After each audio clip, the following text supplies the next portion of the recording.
The world's second tallest. Merdeka 118, Malaysia. Merdeka 118, formerly known as Menara Warazin Merdeka, KL 118 and PNB 118, is a 118-story megatall skyscraper in Kuala Lumpur, Malaysia. At 678.9 meters, 2,227 feet tall, it is the second tallest structure and the second tallest building in the world, behind the Burj Khalifa at 828 meters, 2,717 feet. The building's name, Merdeka, which literally means independence, is inspired by its proximity to Stadium Merdeka. The spire of the building was completed in October 2021, which marked its final height of 678.9 meters, 2,227 feet above ground, and 717.6 meters, 2,354 feet above sea level. It is the tallest building in Malaysia and Southeast Asia.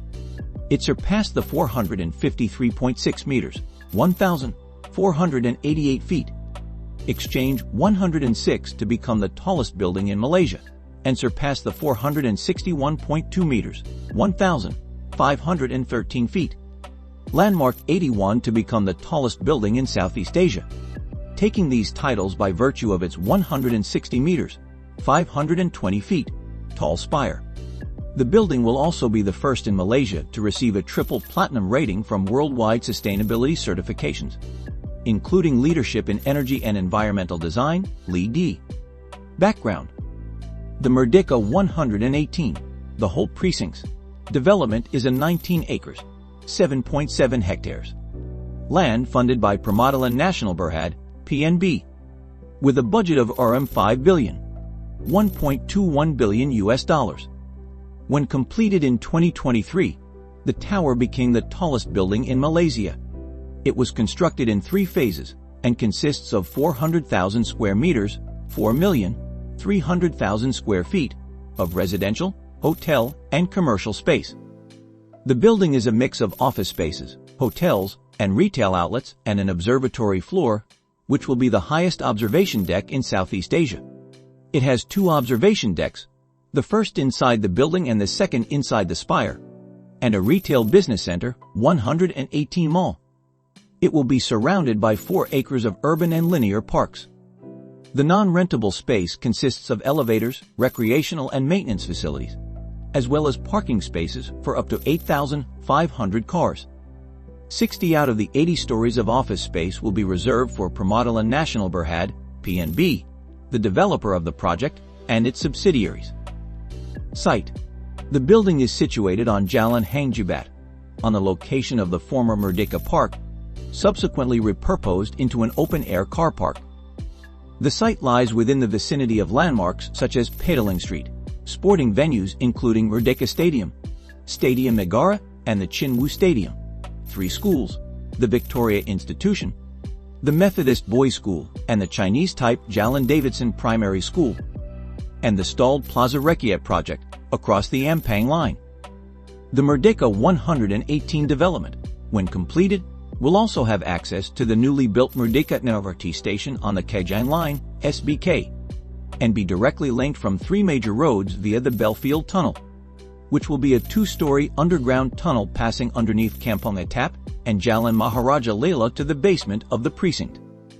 Design: the building is designed with a mixture of diamond-shaped glass facades to signify the diversity of Malaysians. The design was made to resemble and inspired by Tunku Abdul Rahman's outstretched hand gesture while chanting Merdeka, when he proclaimed the independence of Malaysia on 31 August 1957. The building's cladding will comprise 18,144 panels, 114,000 square meters of glass, and 1,600 tons of window frame extrusions. It will contain the 118 mall, Grade A offices, hotels, and residential areas. The structural engineers are Leslie E. Robertson Associates and Robert Bird Group, while the civil and structural engineer of record for this tower is Arup. The building will be equipped and illuminated at night with 8.4 kilometers of LED light strips, which would gradually move from one corner to another. The Neapola Group, an environmental design and engineering firm, was employed to provide consultancy services towards achieving platinum rating with 3 green building certification bodies: Leadership in Energy and Environmental Design, LEED, Green Building Index, and Greenery. Progress piling and foundation work went to Pinterest Geotechnics Sinbad.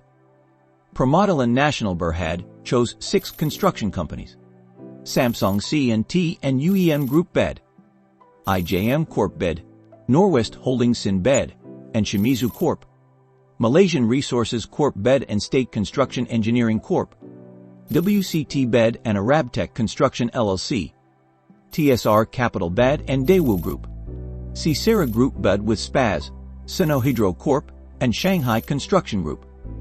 These firms bid by January 28, 2015. Finnish firm KONE supplies 87 elevators and escalators.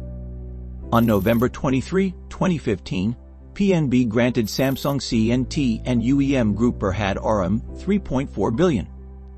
PNB issued a 15-year Merdeka Asian Green SRI Sukuk to fund RM 5 billion for its project on November 9, 2017.